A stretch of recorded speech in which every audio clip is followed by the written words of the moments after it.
Lui est une star des réseaux sociaux. L'influenceur américain iShowSpeed, qui est suivi par des millions de jeunes, réalise une tournée de live à travers l'Afrique.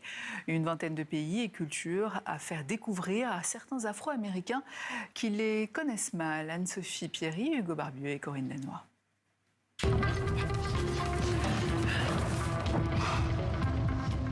Il l'avait annoncé sur les réseaux sociaux à travers une bande-annonce digne d'une super production.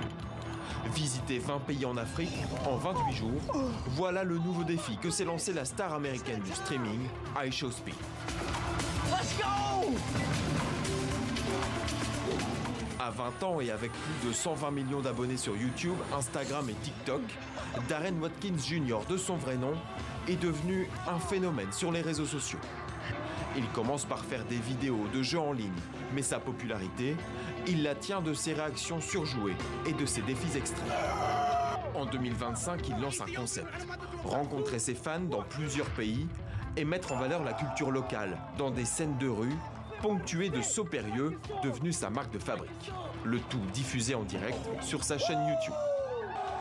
Et les fans sont au rendez-vous. Le 28 décembre dernier, il lance une tournée en Afrique.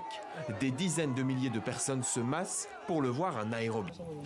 Comment expliquer un tel succès? iShowSpeed donne de la visibilité au continent aux États-Unis et bouscule les clichés. iShowSpeed change ma façon de voir les choses. Comme la musique en Afrique, la culture.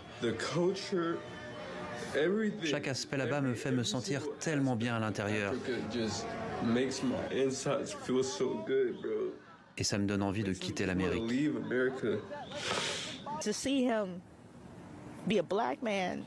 Le voir, lui, un homme noir, originaire des États-Unis, d'ascendance africaine, pouvoir retourner sur le continent et être traité comme un être humain, avec un peuple africain civilisé, alors qu'on nous a appris qu'ils étaient primitifs, c'est pour cela que notre peuple s'est battu.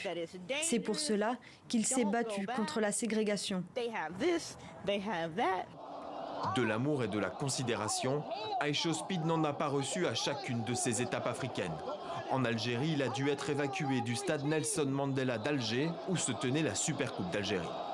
Sa tournée africaine a pris fin au Maroc avec la finale de la Coupe d'Afrique des Nations. Rappeur à ses heures perdues, le jeune streamer a aussi annoncé vouloir participer en tant qu'athlète au JO de 2028 à Los Angeles.